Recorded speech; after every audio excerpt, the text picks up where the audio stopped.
Innovation. It charges our imagination, fuels our progress,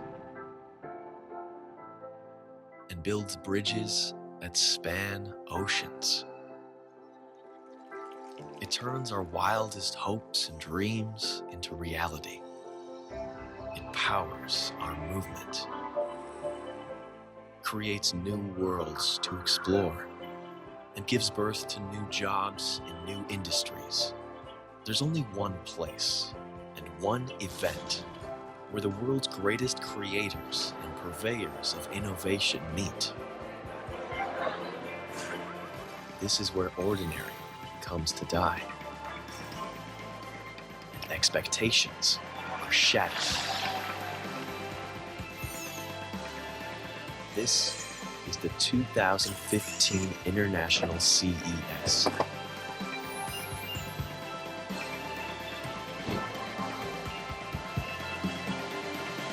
Innovation is here.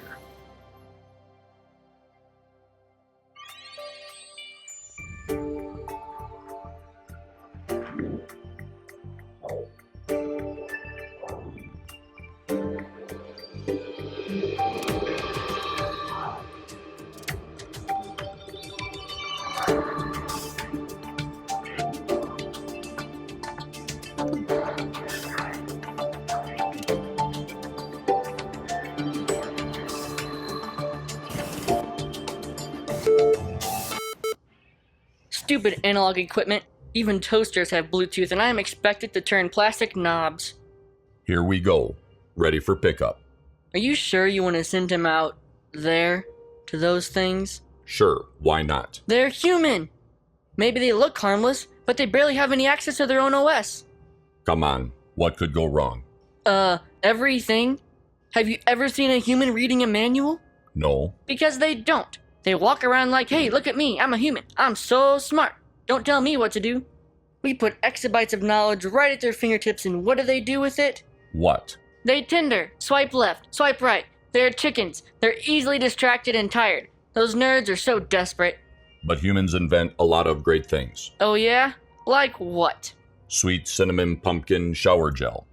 Atari Space Invaders. Yeah, and they've been stuck at level 2 since the 80s. This is not a species, it's a bug. They still think it's a good idea to use their hands to operate a car. What's wrong with that? Everything. They can't operate at more than 12 megabits per second. USB 2 is faster than humans. I still like them. They are small and fluffy, and sometimes they... Excuse me? What? I'm supposed to pick up a little robot here.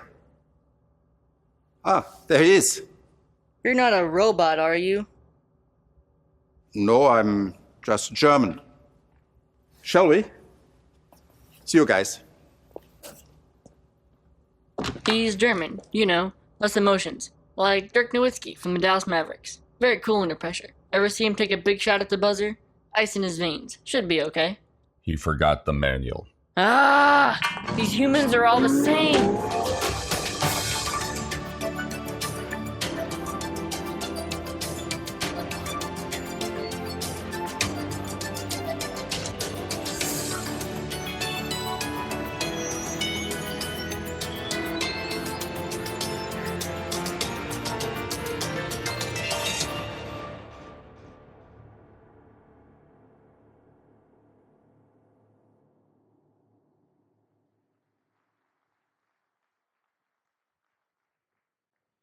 Hey, guys.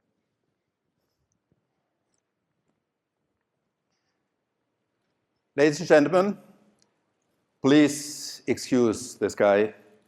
He's a little shy because he's not so familiar with humans. I also think he's jealous because R2-D2 gets a new movie this year. And all he gets is me.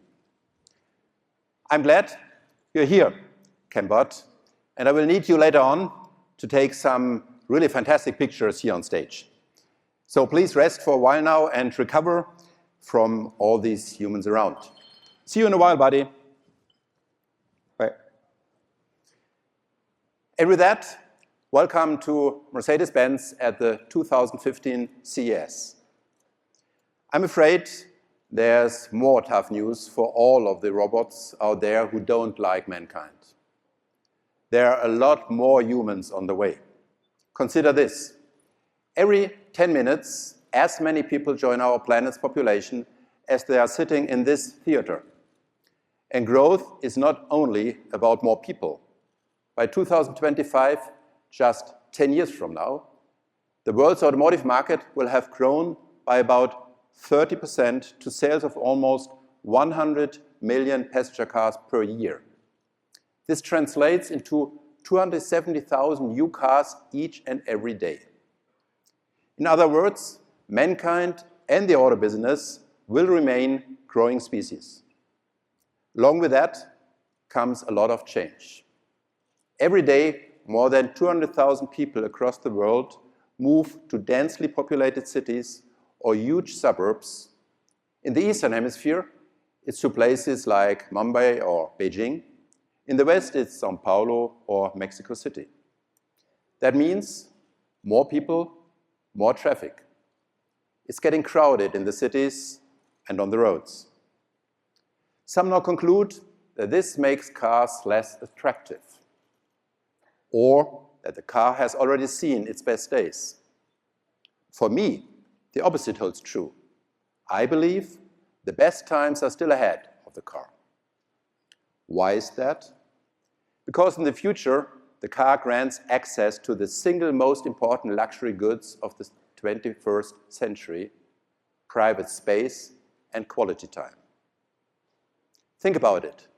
Most cool gadgets here at CES actually consume your time and take up the space in your apartment.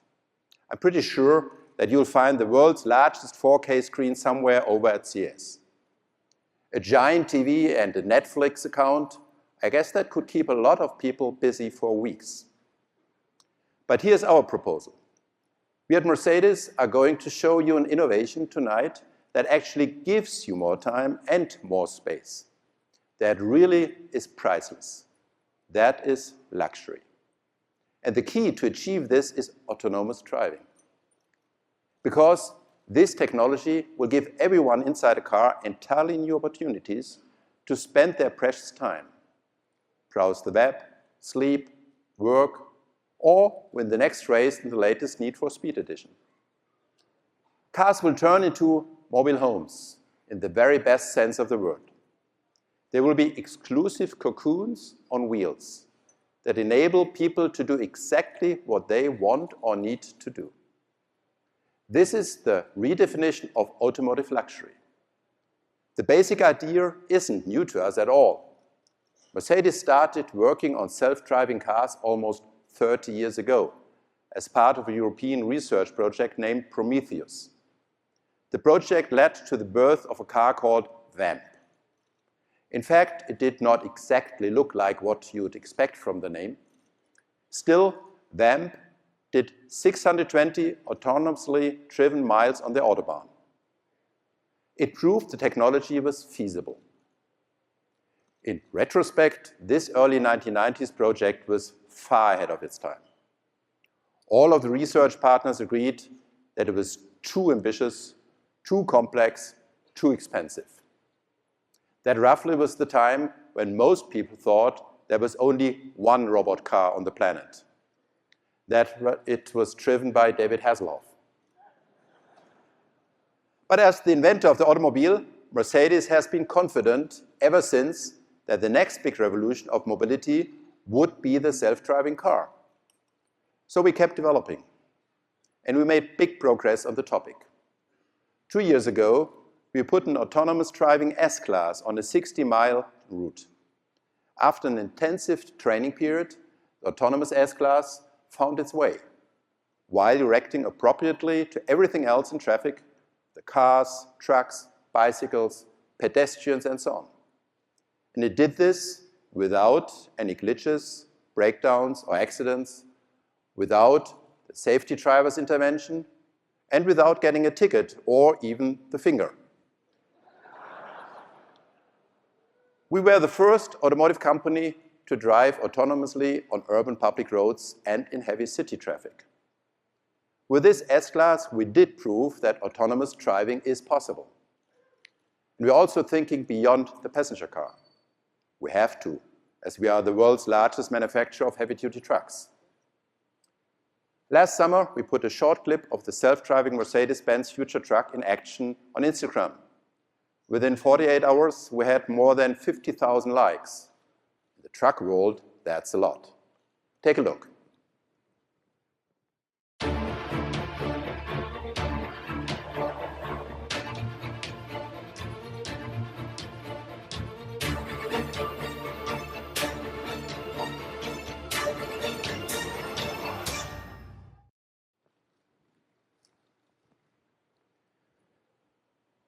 To pave the road towards autonomous driving, we have been constantly introducing new driver assistance systems to our cars.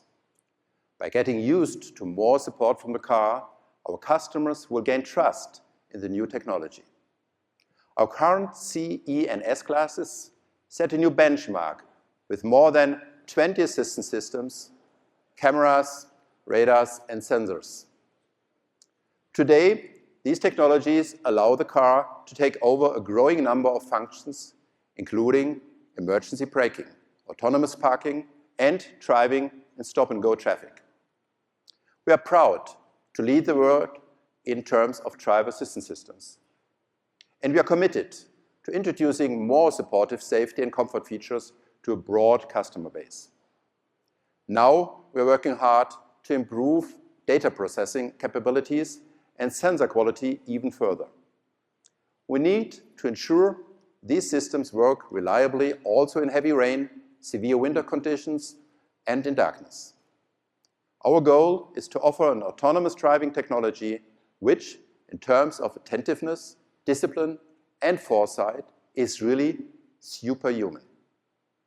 That's beneficial to societies anywhere in the world, and even more so in a city like Las Vegas, which is in a perpetual state of Oktoberfest. On top of the safety aspect, autonomous driving is also about convenience. At Mercedes, we are thinking along two paths here. First, we see huge potential for autonomous car-to-go vehicles being shared. Just imagine ordering your next ride with your smartphone and one of our car-to-go cars picks you up autonomously. Today, Car2Go has 1 million customers and is the world's largest car-sharing provider. We believe car sharing can achieve for autonomous driving what it is doing for electric cars, increase the adoption rate.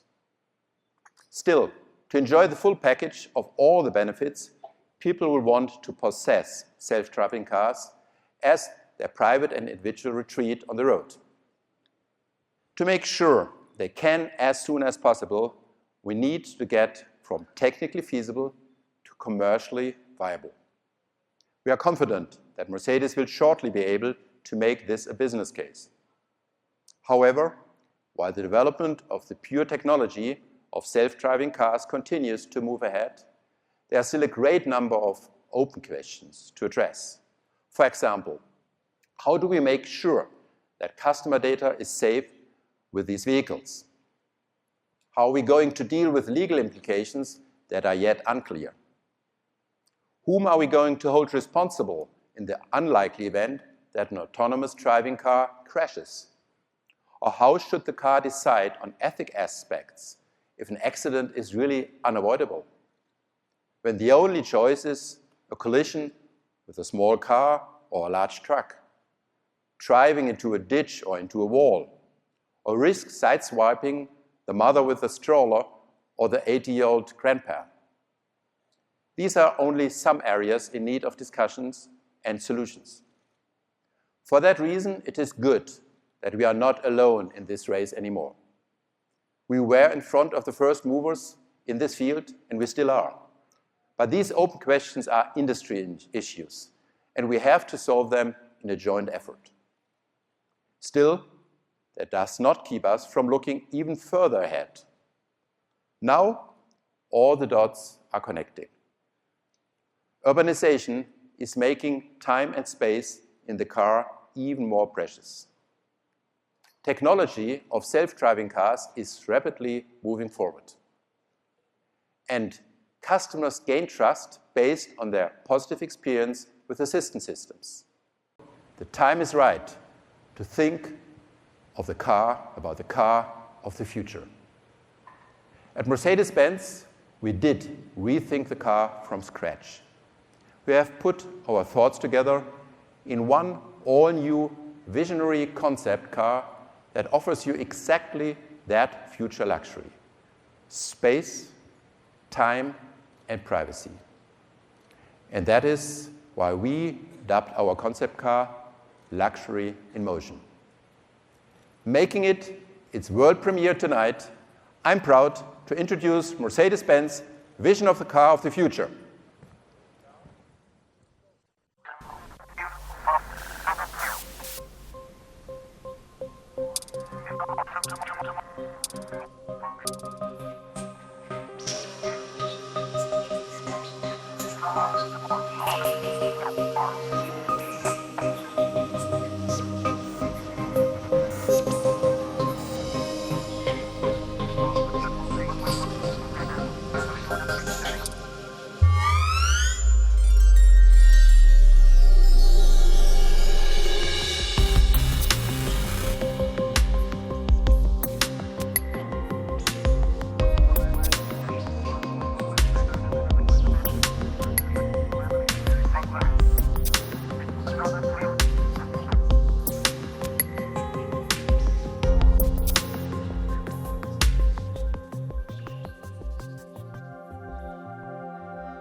Terrific. I can imagine. I envy you.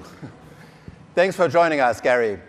Hope you enjoyed the ride through the desert and the city. Oh, wow. I enjoyed it tremendously. That is futuristic. You know, it's a very odd feeling to totally give up the wheel to a robot. But you know what? It was great just the same. And what I really want to say is I so much appreciate that Mercedes is the very first company ever to actually design a concept car exclusively for CES. Thank you. Well, as I understand, CES is all about future trends. So that is our contribution. Well, yeah, and I certainly can't wait to see that vision realized on the road. But I have a question.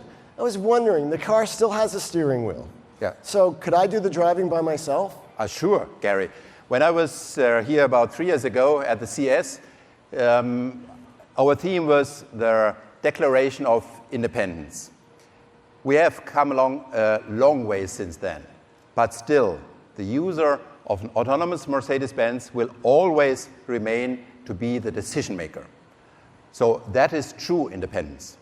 I understand it, and that makes sense to me. Well, there will always be occasions where the driver just wants to drive. But there will be other occasions where he much better prefers to hand the steering wheel over to someone else, to the robot. So you're not afraid that Mercedes is just going to end up making subway trains? Well, Gary, I don't know what kind of subway trains you are using, but I believe there's a big difference. I mean, ever seen a subway train with 26-inch custom wheels? This is much like the difference between let's say a student dorm you share with your roommates and an exclusive condo. Agreed. Well, thanks so much for the preview and bringing this phenomenal car to CES. Enjoy. Thank you very much for joining us. All the best. Take care.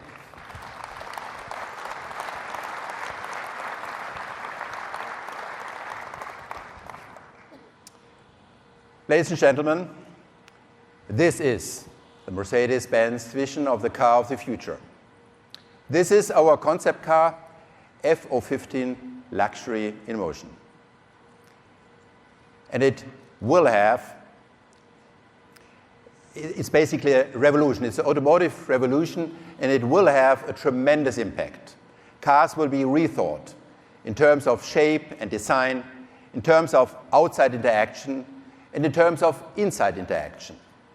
Let's have a closer look, starting with the outer appearance. Cambot, would you please come here and make yourself useful to show these people a little bit with close-ups what we can see in this car. Let's begin with the new shape and design. Two words here, clean and clear. As you can see, we moved the big wheels to the very edges of the car. This is what we call the carriage concept. You're already familiar with that shape. I admit, we first had this idea back in 1893 with the Benz Motorwagen. So we are now going back to the future. The idea is about designing the entire car around the advantages of autonomous driving while making use of the added room you have in an electric car without the engine and transmission. The result is a luxurious living space in between those giant, shiny 26-inch custom wheels. A space that is precious, private, and individual.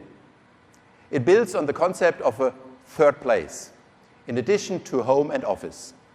A place where we will actively want to and enjoy hanging out. Other spaces of our lives have gone through big change before.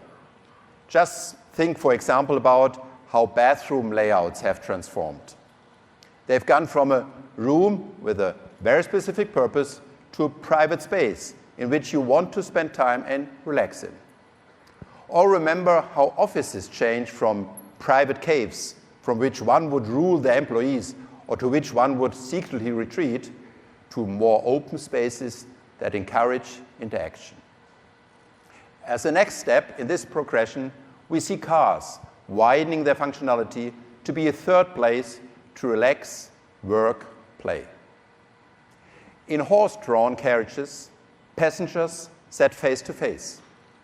People had time for conversation, to read a newspaper, or to catch up to lost sleep. And we are determined to bring this concept back. Along the way, we're also revitalizing a feature that smart horses offered back in the days before cars.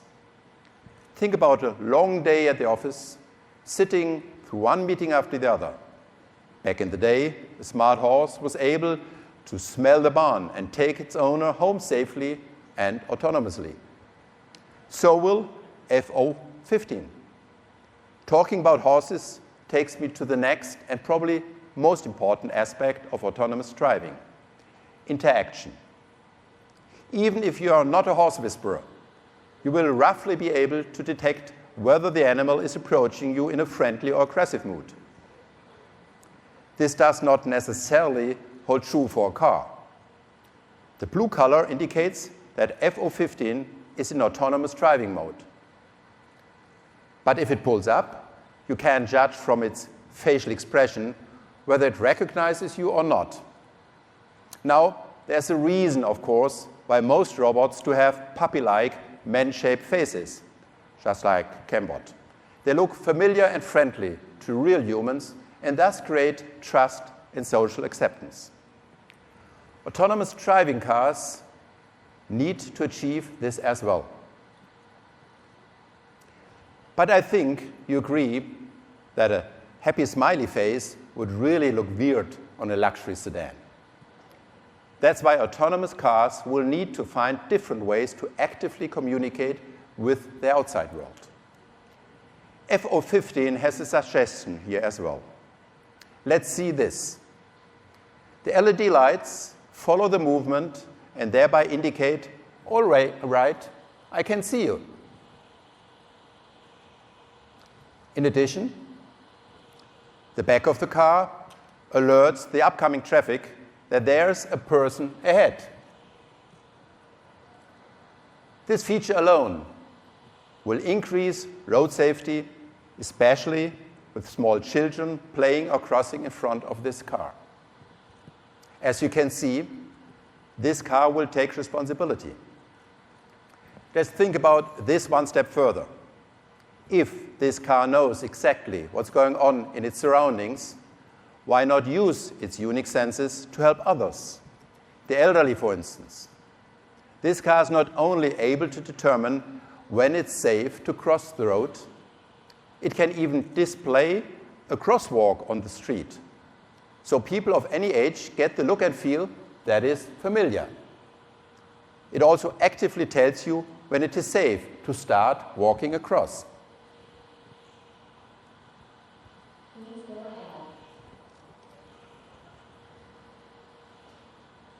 And society gets more safety on the road, even when the car is in a parked position. As you can see, the car of the future is really good looking, smart, polite, and helpful. Thank you. You're welcome. I think we will get along just fine. But this car does not only take design and interaction to another level, it also has a lot to offer on the inside. Let's have a look at that interior now.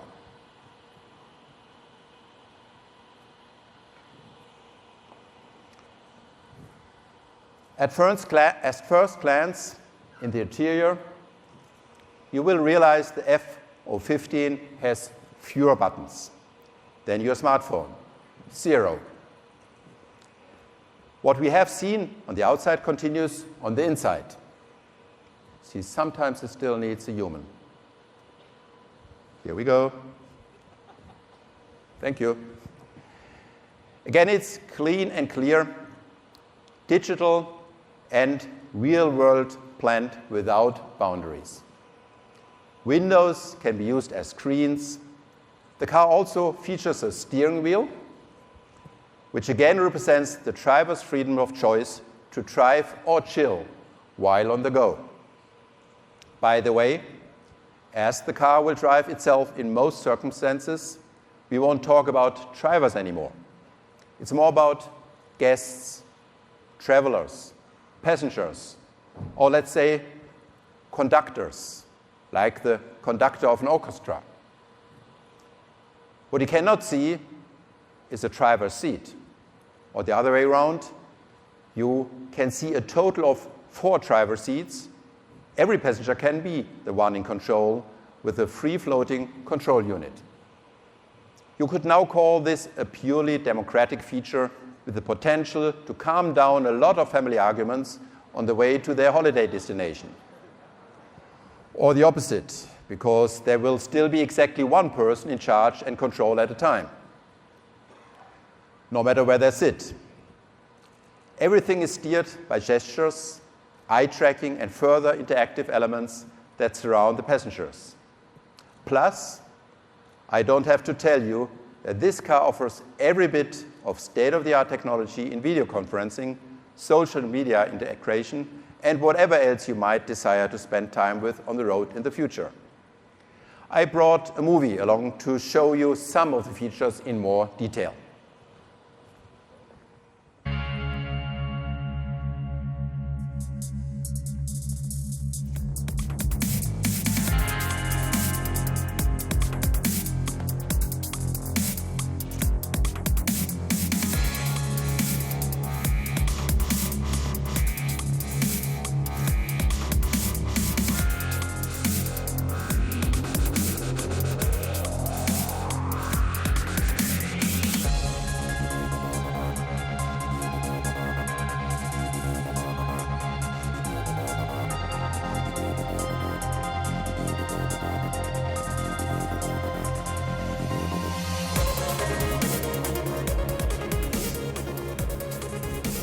As you can see, the ultra-high res screens in the side windows may be used to display personal information for each passenger, including web research, contacts, emails, video conferences, or whatever else.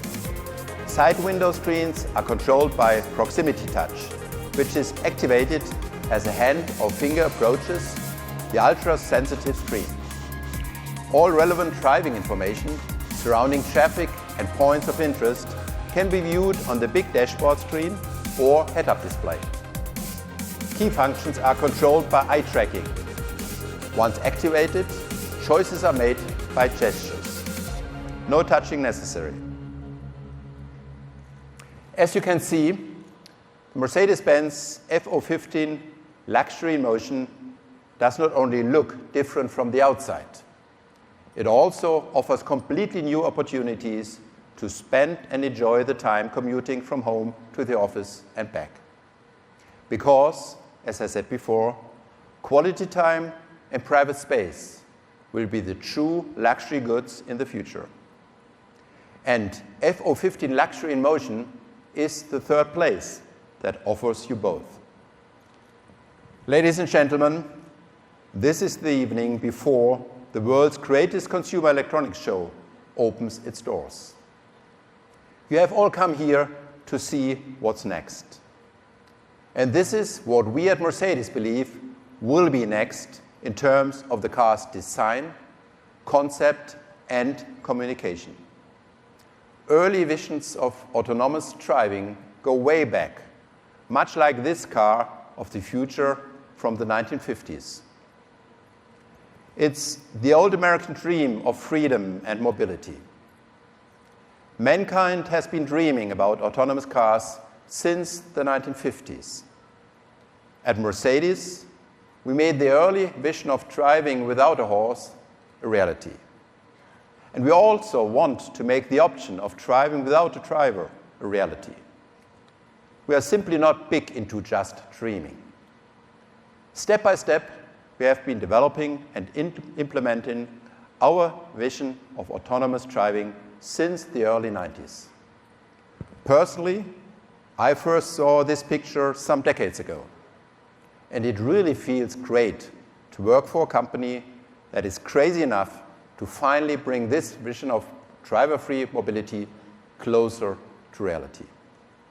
And these two young people here are more than just excellent models.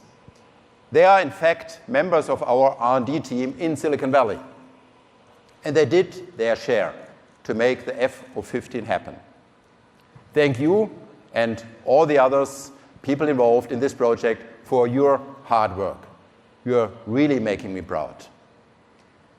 You're invited to have a closer look or to use the QR code you can find in the back of the car to get more information. I hope to see all of you at our CES booth tomorrow, where we are going to show more exciting Mercedes products. And now I would like to welcome my colleagues Thomas Weber, Herbert Kohler, and Gordon Wagener here on stage. Thank you very much and have fun at CES.